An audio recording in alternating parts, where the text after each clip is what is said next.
Welcome to another episode of United we stand. तो Euro में आखिरकार जितने भी सारे ग्रुप लीग मैचेस थे वो कंक्लूड हो चुके हैं और अभी हम लोगों के पास राउंड ऑफ 16 के सारे फिक्सचर्स मिल गए। तो चलिए सबसे पहले बात कर लेते हैं ग्रुप ई और ग्रुप एफ में जितने भी सारे मैचेस हुए हैं कल उसके ऊपर। उसके बाद बात करेंगे राउंड ऑफ 16 के जितने भी सारे फिक्सचर्स है उसको लेके।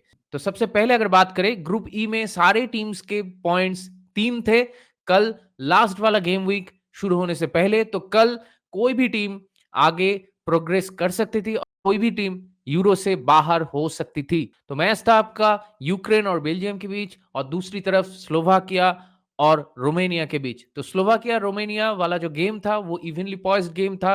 वहां पे स्कोर लाइन 1-1 हुआ है, जहां पे पहले स्लोवाकिया एक गोल स्कोर किए थे और बाद में रोमानिया ने एक पेनल्टी से उसका इक्वलाइज किया। तो वो मैच में सेकेंड हाफ में दोनों ही टीम आप कह सकते हो कि एक्सेप्ट कर लिए थे कि दोनों ही टीम अगले राउंड में प्रोग्रेस करेंगे, क्योंकि दोनों का ही पॉइंट 4 होगा। अगर वो मैच ड्रॉ होता है तो वहां पे दोनों ही टीम राउंड ऑफ 16 में क्वालिफाई करेंगे। तो इसलिए मुझे लगता है वो मैच देख के ऐसा ही लग रहा था सेकेंड हाफ पे, specially in the last 15 to 20 minutes, कि दोनों ही टीम सेटल कर गए थे एक पॉइंट के लिए और उसके बाद वो लोग रिस्क फ्री फुटबॉल खेल रहे थे।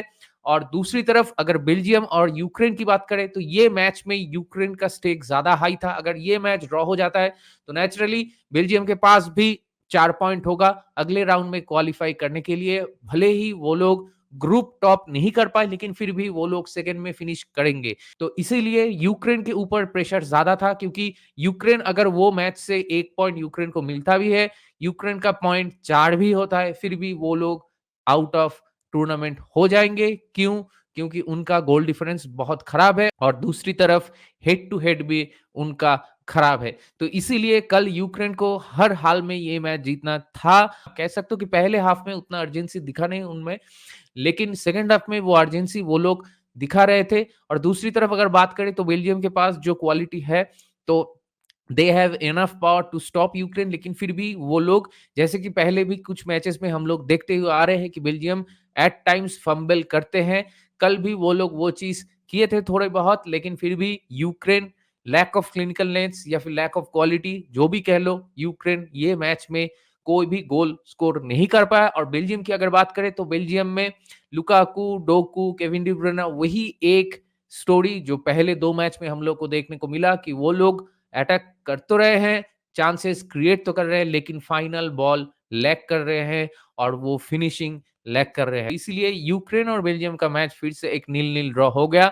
और दोनों ही मैचेस ड्रॉ हो गया और सारे टीम्स के पॉइंट्स 4 हो गए। तो यूरो में हिस्ट्री में पहली बार कोई टीम 4 पॉइंट लेके भी टूर्नामेंट से बाहर हो गए हैं और वो है आपका यूक्रेन, क्योंकि उनका गोल डिफरेंस और हेड टू हेड खराब है। बेल्जियम नंबर 2 में फिनिश करने के वजह से बेल्जियम का अभी राउंड ऑफ 16 में मैच आपका फ्रांस के साथ है, जो कि ग्रुप डी में सेकंड में फिनिश किए थे। तो इस पे बाद में बात करते हैं। इसके बाद बात कर लेते हैं ग्रुप एफ में जितने भी सारे मैचेस थे उसको लेके। तो उसमें सबसे बड़ा सिग्निफिकेंट रिजल्ट्स आप कह सकते हो कि आफ्टर ऑस्ट्रिया बीटन नेदरलैंड्स, और वो लोग एक हिस्ट्री क्रिएट किए हैं यूरो में। उसके बाद उससे भी बढ़िया एक हिस्ट्री कल क्रिएट किया है जॉर्जिया ने। जी हाँ, जॉर्जिया जिनका फीफा रैंकिंग बहुत पीछे है और इस यूरो में जितने भी सारे कंट्रीज पार्टिसिपेट कर रहे हैं क्वालिफाई करके, उनमें सबसे पीछे रैंक जॉर्जिया का ही है। और जॉर्जिया वो चीज करके दिखा जो किसी ने नहीं सोचा होगा। यही पोर्तुगल के आप कह सकते हो कि ब्रूनो फर्नांडिस पिच पे नहीं था, लेकिन फिर भी पोर्तुगल के पास इतना सारा क्वालिटी है, इतना सारा स्क्वाड डेप्थ है, जो कि अगर आप स्क्वाड में प्लेयर टू प्लेयर कंपेयर करेंगे तो जॉर्जिया का स्क्वाड उनके आसपास भी नहीं आता। लेकिन फिर भी जॉर्जिया ने कल वो चीज करके दिखाया पोर्तुगल के साथ जो किसी ने नहीं सोचा था। कल पोर्तुगल को 2-0 हराने के बाद they have created a bigger bigger history anyone could ever imagine in Euros। जैसा कि मैं कह रहा था कि कल के मैच में पोर्तुगल के लिए ब्रूनो फर्नांडिस नहीं खेले थे, तो ब्रूनो फर्नांडिस अगर नहीं रहता है तो पोर्तुगल के डिफेंस से आपका अटैक में जब ट्रांजिशन होता है तो वहां पे कोई कोऑर्डिनेशन नहीं रहता। ये चीज तो विजिबल है, वो चीज फिर से कल हम लोगों को देखने को मिला। लेकिन ये कोई एक्सक्यूज नहीं हो सकता कि आप जॉर्जिया जैसे एक टीम के अगेंस्ट में अगर खेलते हो, वहां पर भी अगर आप रहोगे कि नहीं मेरे पास तो ब्रूनो नहीं है, या फिर बर्नार्डो सिल्वा नहीं है, फिर विटिनिया नहीं है, तो फिर तो कोई फायदा नहीं कि आपके पास इतना सारा क्वालिटी प्लेयर्स रहने का। पोर्टुगल के लिए ये मैच का रिजल्ट तो कोई मायने नहीं रखता, क्योंकि हेड टू हेड उनका अच्छा था तुर्की से, तो इसलिए कल कुछ भी हो जाए पोर्टुगल ग्रुप टॉप करने ही वाले थे। तो इसीलिए मुझे लगता है कि वो लोग थोड़ा कंप्लेसेंट भी हो गए थे, थोड़ा हल्के में ले लेते जॉर्जिया को। और दूसरी तरफ जॉर्जिया को अपना जी जान लगाना था ये मैच में, अगर वो लोग अगले राउंड में क्वालिफाई करना चाहते थे तो। लेकिन वो लोग वो चीज करके दिखाए, which is a huge achievement for them, क्योंकि ये चीज बिल्कुल ही आसान नहीं है जॉर्जिया जैसे एक टीम के लिए। और दूसरी तरफ कल गोल स्कोर करने के बाद मिका टुडजे बन गया है अभी टॉप गोल स्कोरर इन यूरो। यही दिखाता है कि अगर आपका सेल्फ बिलीव हो आपके सिस्टम में, आपके स्किल्स पे, आप आपको बैक करते हो और as a unit whole as a team perform करते हो, तो you can achieve things which no one could ever dreamed of. तो इसीलिए कल वो चीज, वो डेयरिंग जॉर्जिया ने फिर से पिच पे जाके दिखाए। आप लोगों को अगर याद है तो तुर्की के साथ भले ही वो लोग हार गए थे, लेकिन फिर भी that was a brave performance given by Georgia team. वो चीज वो लोग कल पोर्टुगल के साथ फिर से रिपीट किए, जो कि बिल्कुल ही आसान नहीं था। और पहले हाफ में तो Portugal were the better team, वो लोग चांसेस बड़ी नहीं कर पा रहे थे, लेकिन मैच के शुरू में ही वो लोग गोल कंसीड कर गए थे from a spectacular counter attack. और दूसरी तरफ सेकंड हाफ की अगर बात करें तो सेकंड हाफ में पोर्तुगल का उतना क्वालिटी हम लोग को देखने को नहीं मिला, और जॉर्जिया को बेटर चांसेस मिले। उनका इंटायर टीम बहुत शानदार परफॉर्मेंस दिया। तो you have to give a huge credit to the entire Georgia team for achieving this. वो लोग अपना पहला यूरो खेल रहे थे और उसमें वो लोग राउंड ऑफ 16 के लिए क्वालिफाई कर गए, which is a huge achievement for a country like Georgia. तो दूसरी तरफ अगर तुर्की और चेकिया के बीच जो मैच था उसके ऊपर बात करें तो वहां पे तुर्की ने मैच जीत लिया है। वो मैच भी थोड़ा एक्साइटिंग हुआ है, क्योंकि वहां पे बहुत सारा कार्ड्स हम लोगों को देखने को मिला है, बहुत सारे येलो कार्ड्स हुए हैं, 2 रेड कार्ड हुआ है। इस मैच का इंपॉर्टेंस चेकिया के लिए ज्यादा था, क्योंकि चेकिया को कल वो मैच जीतना था अगर वो उसको अगले राउंड में प्रोग्रेस करना है तो। लेकिन फिर भी तुर्की के सामने वो लोग वो चीज नहीं कर पाए, पहले ही वो लोग 10 मैन हो गए थे एक रेड कार्ड की वजह से, तो इसीलिए वो लोग मैच में वापसी करना उनका थोड़ा मुश्किल हो गया था। लेकिन फिर भी आपको उन लोगों को क्रेडिट देना होगा, क्योंकि वो लोग तुर्की को एक लंबे पीरियड ऑफ टाइम तक बांध के रख पाए थे। लेकिन फिर भी तुर्की ने एट द एंड वो मैच जीत लिया और ग्रुप में सेकंड में फिनिश कर लिए, और थर्ड में फिनिश किया आपका जॉर्जिया। पोर्टुगल तो ग्रुप टॉप ही है। तो कल जितने भी सारे मैचेस हुआ है और जो हिस्टोरिक डे रहा है in the history of European football, तो उसमें आपका क्या राय है वो मुझे जरूर बताएं, आपका ओपिनियन कमेंट सेक्शन में। तो चलिए अभी आगे बढ़ते हैं और बात करते हैं राउंड ऑफ 16 के फिक्सचर्स को लेके। तो पहले मैं मेरा स्क्रीन जो है वो थोड़ा शेयर कर लेता हूं। राउंड ऑफ 16 में बहुत ही बढ़िया बढ़िया सारे मैचेस अभी हम लोगों को देखने को मिलेंगे, बहुत मजा आने वाला है। और जैसे कि सबको मालूम है कि ग्रुप में बहुत सारा अनप्रिडिक्टेड चीजें हुआ है ऑलरेडी, जहां पे ऑस्ट्रिया ग्रुप टॉप किया है, रोमानिया ग्रुप टॉप किया है, एक दूसरा देश जिनको हम लोग कोई क्रेडिट नहीं दे रहे थे, हम लोग का कोई आइडिया ही नहीं था कि रोमानिया ऐसा कर सकता है। तो इसीलिए ग्रुप में बहुत सारे बड़े टीम्स एक ब्रैकेट में आ गए और कुछ छोटे टीम्स दूसरी तरफ चले गए। तो इसीलिए देखते हैं किसका किसका चांसेस कितनी दूर तक बनता है। तो देखिए पहला जो मैच है वो होगा आपका स्पेन और जॉर्जिया के बीच। तो जॉर्जिया पुर्तगाल को हराने के बाद उनका कॉन्फिडेंस तो स्काई हाई होगा ही, लेकिन फिर भी ये मैच बहुत ही मुश्किल होने वाला है। लेकिन फिर भी I don't think they would mind to play a squad like Spain, क्योंकि उनके लिए इंपॉर्टेंट था राउंड ऑफ 16 तक प्रोग्रेस करना अपने पहले ही कैंपेन में, और वो चीज वो लोग करके दिखाए। तो मेरे ख्याल से उनका ये मैच में खोने का कुछ है नहीं, तो वो लोग शायद ऑल इन कर दे ये मैच में और टो टू टो जाने की कोशिश करे। दूसरी तरफ अगर स्पेन के पर्सपेक्टिव से बात करें तो स्पेन को इससे आसान आपका फ्रिक्चर नहीं मिलने वाला था, लेकिन फिर भी let me tell you one thing कि जितने भी सारे फिक्सचर्स हैं और उनमें से जो मैचेस देख के आपका स्ट्रेट फॉरवर्ड लग रहा है कि हाँ, ये तो स्ट्रेट फॉरवर्ड मतलब विक्ट्री होगा स्पेन के लिए। जैसे ये वाला मैच में स्पेन और जॉर्जिया, आप किसी से भी पूछ लीजिए, सारे लोग ऐसे ही बोलेंगे कि ये मैच तो स्पेन ही जीतेंगे। लेकिन यूरो जैसे टूर्नामेंट में जो कि हिस्ट्रिकली हम लोग देखते हुए आ रहे हैं और इस साल भी हम लोगों को देखने को मिला है, वो इस साल राउंड ऑफ 16 या नॉकआउट स्टेजेस में भी हम लोगों को फिर से देख सकते हैं कि बड़े टीम्स या फिर so called teams who are expected to win the matches, they can be defeated in a knockout stage, क्योंकि सारे ही teams at the end of the day 19-20 ही है। कोई भी team on a given point of time, on a given day कोई भी team को हरा सकती है। और ये चीज देखिए, एक दिन की बात है, मतलब भले ही अपने ग्रुप में कितना भी अच्छा खेल ले, ये दिन अगर वो लोग जॉब डन नहीं कर पाए और जॉर्जिया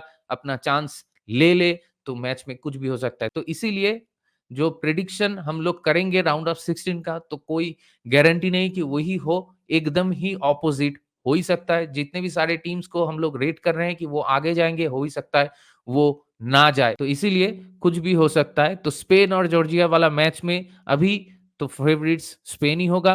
दूसरी तरफ जर्मनी और डेनमार्क, ये भी आसान मैच नहीं होने वाला है बिल्कुल ही, क्योंकि Denmark is also a very hard team to beat. और दूसरी तरफ ये जर्मनी के लिए एक, आप कह सकते हो कि एक बहुत बढ़िया टेस्ट होगा। और ये मैच अगर जर्मनी जीत जाते हैं और पहला वाला मैच स्पेन, तो क्वार्टर फाइनल में हम लोगों को एक बढ़िया मैच देखने को मिलेगा between Spain and Germany. It will be a huge game for both the teams. Portugal के सामने आया है स्लोवेनिया। तो अगेन पोर्तुगल का जो प्रॉब्लम्स है वो हम लोग को दिख रहा है कि लो ब्लॉक टीम के अगेंस्ट में उनका खेलना थोड़ा मुश्किल हो जाता है, क्योंकि वो क्विकर ऑन द बॉल नहीं रहते, बॉल का मूवमेंट थोड़ा स्लो हो जाता है और वो लोग always trying to find a perfect pass, a perfect play to score a goal, just like Belgium. तो इसीलिए वो लोग हमेशा आगे जाके उसके बाद अटक जाते हैं मैच में। तो देखते हैं स्लोवेनिया, स्लोवेनिया बिल्कुल ही हराम बॉल खेलेगी। स्लोवेनिया लो ब्लॉक होके वेट करेंगे काउंटर के लिए, तो वही फुटबॉल हम लोग को फिर से देखने को मिलेगा। तो कुछ भी हो सकता है ये वाला मैच में भी, लेकिन हम लोग मान के चलते हैं कि पोर्तुगल ये मैच में फेवरेट्स हैं। और उसके बाद जैसे कि मैंने बोला पहले, फ्रांस और बेल्जियम आमने-सामने होगा। तो फ्रांस के पास तो वो क्वालिटी है कि वो कोई भी टीम को हरा सकती है, लेकिन बेल्जियम को भी आप हल्के में नहीं ले सकते, क्योंकि राउंड ऑफ 16 है और नॉकआउट स्टेज है। तो उस दिन में क्या होता है वही आपका eight the end of the day define करेगा कि कौन आगे जाएगा। फ्रांस का जो इश्यूज हम लोग को ग्रुप लीग में देखने को मिला है कि वो लोग एट टाइम्स थोड़ा लैक करते हैं क्लिनिकल लेंस, वो चीज अगर वो लोग फिक्स कर दे, क्योंकि उनके पास तो वो क्वालिटी है, वो क्लच प्लेयर्स हैं, तो फ्रांस ये मैच में बेल्जियम को हरा सकते हैं और ये मैच आपका टाई ब्रेकर में भी जा सकता है। तो देखते हैं क्या होता है। हम लोग मान के चलते हैं कि ये मैच में फेवरेट्स फ्रांस ही है। तो और एक क्वार्टर फाइनल में हम लोग को पोर्टुगल और फ्रांस देखने को मिल सकता है। और दूसरी तरफ आपका रोमानिया ग्रुप टॉप किए हैं और नीदरलैंड्स हम लोग थर्ड में फिनिश करने के बाद भी आप कह सकते हो कि कंपैरेटिवली थोड़ा इजी फिक्सचर मिला है। भले ही रोमानिया को हम लोग हल्के में नहीं ले सकते, जो कि मैं बोल रहा था कि कोई भी टीम को हरा सकते हैं, तो किसी भी टीम को आप हल्के में नहीं ले सकते। एक टाइम पे लग रहा था कि शायद इंग्लैंड के साथ मुकाबला हो जाए, तो उससे बेहतर ये ड्रॉ है फॉर नीदरलैंड्स, ये तो मैं कहूंगा। तो obviously I will look forward to this match और मैं चाहूंगा कि हम लोग रोमानिया को हराए और कोई अपसेट ना हो और हम लोग क्वार्टर फाइनल तक प्रोग्रेस कर लें। तो अगर हम लोग ये मैच जीते हैं तो हम लोग हो गए क्वार्टर फाइनल में और दूसरी तरफ होगा आपका ऑस्ट्रिया और टर्की। जी हाँ, ऑस्ट्रिया के पास इस वाले यूरो में बहुत अच्छा मौका है। जैसे कि 2004 में किसी ने नहीं सोचा था ग्रीस जीत जाएगा, उसमें भी हम लोग सेमीफाइनल तक गए थे, पोर्टुगल के सामने हार गए थे और पोर्टुगल और ग्रीस का फाइनल हुआ था और ग्रीस जीत के चला गया था। तो इसीलिए ऑस्ट्रिया के पास तो अभी ये मौका है और वो लोग जो ब्रैकेट में हैं, तो वहाँ पे वो लोग सेमीफाइनल तक तो जा ही सकते। तो अगर ऑस्ट्रिया तुर्की को हरा देती है, यहाँ पे तुर्की भी ऑस्ट्रिया को हरा सकते हैं, एंटी क्लाइमैक्स हो सकता है हम लोग को देखने को मिले, लेकिन हम लोग मान के चलते हैं कि यहाँ पे ऑस्ट्रिया जीतेंगे और अगर हम लोग जीते हैं रोमानिया के साथ, तो फिर से क्वार्टर फाइनल में ऑस्ट्रिया और नीदरलैंड्स होगा। मतलब फिर से क्वार्टर फाइनल में हम लोग को ऑस्ट्रिया को फेस करना होगा। तो अगर ये होता है, तब देखने वाली बात ये होगी कि हम लोग ग्रुप लीग का बदला ऑस्ट्रिया के साथ ले पाते हैं कि नहीं, या फिर ऑस्ट्रिया फिर से हम लोग को हरा के सेमीफ़ाइनल में पहुँच जाते हैं। तो पहले वो तो दूर की बात है, पहले हम लोग को जॉब डन करना होगा रोमानिया के साथ, उसके बाद देखेंगे क्या होता है। और इंग्लैंड और स्लोवाकिया का मैच है। Slovakia is not easy team to beat. England अपनी ग्रुप में जो-जो टीम को फेस किए थे, उसमें स्लोवेनिया था, सर्बिया था, वैसा ही कुछ फुटबॉल स्लोवाकिया खेलेंगे इंग्लैंड के साथ। वही लो block and waiting for a perfect counter. तो वही चीज़ वो लोगों ने बेल्जियम के साथ किया है, वही चीज़ वो लोगों ने अपने ग्रुप में दूसरे मैचेस भी किए हैं, तो वही चीज़ वो लोग फिर से इंग्लैंड के साथ करेंगे और ग्रुप लीग में जो फुटबॉल इंग्लैंड खेलते हुए आ रहे हैं, वही सेम फुटबॉल अगर स्लोवाकिया के साथ खेलेंगे, तो फिर से हम लोग को एक पिद्धा-सा मैच, एक बोरिंग सा मैच देखने को मिलेगा और हो सकता है कि ये मैच में स्लोवाकिया कुछ कर जाए क्योंकि अभी अगर ये मैच नील-नील हो जाता है, तो वो तो एक्स्ट्रा टाइम और उसके बाद टाई ब्रेकर में जाएगा। अगर टाई ब्रेकर में मैच चला जाता है, तो इट डज़न्ट मैटर कि कौन से टीम के अगेंस्ट में स्लोवाकिया खेल रहा है, it will always be a 50-50 game क्योंकि वहाँ पे नर्व ही मेन चीज़ होता है। तो देखते हैं इसमें क्या होता है और लास्ट वाला जो है वो है आपका स्विट्ज़रलैंड और इटली। ये भी एक बढ़िया मैच होने वाला है, कोई भी टीम जीत सकता है।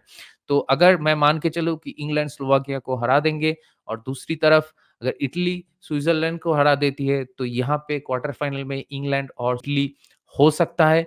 तो आप देखिए एक सेमीफ़ाइनल हो सकता है कि यहाँ पे स्पेन जर्मनी का विनर उसके साथ पोर्टुगल और फ्रांस का विनर ये एक ब्रैकेट में आएँगे और दूसरी तरफ अगर मैं मान लूँ कि ऑस्ट्रिया और नीदरलैंड्स प्रोग्रेस करते हैं क्वार्टर फाइनल में तो इनके विनर्स खेलेंगे इंग्लैंड और इटली अगर क्वार्टर फाइनल में खेलते हैं तो उनमें से जो जीतेंगे उनके साथ। तो जैसा कि मैं कह रहा था कि ऑस्ट्रिया के पास चांसेस हैं, अगर ऑस्ट्रिया हम लोग को फिर से हरा देते हैं तो ऑस्ट्रिया सेमीफाइनल में पहुँच सकते हैं और सेमीफाइनल में अगर उनके आमना-सामना इंग्लैंड या इटली के साथ होता है या फिर स्विट्ज़रलैंड के साथ भी होता है, तो उनका पोटेंशियल है कि वो मैच भी वो लोग जीत सकते हैं और उसके बाद वो लोग फाइनल में प्रोग्रेस कर सकते हैं। तो देखते हैं ये यूरो एक ऑस्ट्रिया जैसी टीम के लिए एक हिस्टोरिकल टूर्नामेंट बनती है कि नहीं? तो देखते हैं ऑस्ट्रिया क्या करते हैं और हम लोग कितने दूर तक प्रोग्रेस करते हैं और दूसरी तरफ England, Italy, France, Germany, Spain, Portugal ये सारे टीम्स क्या करेंगे वो भी अभी देखने वाली बात होगी। जैसा कि मैं पहले भी बोल चुका हूँ, कह चुका हूँ कि जितने भी सारे मैचेस में हम लोग प्रेडिक्ट कर रहे हैं, हम लोग सोच रहे हैं कि ये मैच तो स्ट्रेट फॉरवर्ड होगा। मेरे ख्याल से उतना स्ट्रेट फॉरवर्ड नहीं होगा। तो इसीलिए प्रेडिक्ट करना बहुत मुश्किल है कि कौन एक्चुअली में प्रोग्रेस करेंगे क्वार्टर फाइनल में। तो वो तो अभी टाइम ही बताएगा कि आगे क्या होने वाला है। तो देखते हैं आगे जाके क्या होता है। अभी 2 दिन का गैप है, उसके बाद सैटरडे से चालू होगा आपका राउंड ऑफ 16 तो बहुत ही एक्साइटिंग टाइम आने वाला है। Round of 16 quarter final, semifinal, final तो ये सारे मैचेस हम लोग को देखने को मिलेगा और बहुत बढ़िया-बढ़िया मैचअप्स भी देखने को मिलेगा। तो बहुत मज़ा आने वाला है। I am sure you all will be excited just like me. तो देखते हैं आगे जाके क्या होता है और आपका क्या राय है? ये सारे जो फिक्सचर्स अभी हम लोग के सामने हैं, उनमें आपका क्या ओपिनियन है? कोई भी फिक्सचर को लेके, कोई भी टीम को लेके वो मुझे ज़रूर मेरे साथ शेयर कीजिए कमेंट सेक्शन में और अगर ये वीडियो आप लोगों को पसंद आया और आप मेरे चैनल में नए हो तो प्लीज़ मुझे सब्सक्राइब कीजिए, लाइक कीजिए, मुझे थोड़ा सपोर्ट कीजिए और इस वीडियो को शेयर कीजिए अपने दोस्तों के बीच जिनको फुटबॉल पसंद है, जो यूरो देख रहे हैं। मैं हर दिन वीडियो बना रहा हूँ आप लोगों के लिए यूरो में जो जितने भी सारी चीज़ें हो रहा है उसको लेके और दूसरी तरफ मैं as a Manchester United fan मैं मैनचेस्टर यूनाइटेड के ऊपर भी वीडियो बनाता हूँ तो you can also go and check out those videos link description में है। तो बहुत जल्दी मिलते हैं अगले वाले वीडियो में। इस वीडियो को यहीं पे रैप अप करते हैं। तब तक take care, goodbye, glory glory Manchester United and United we stand.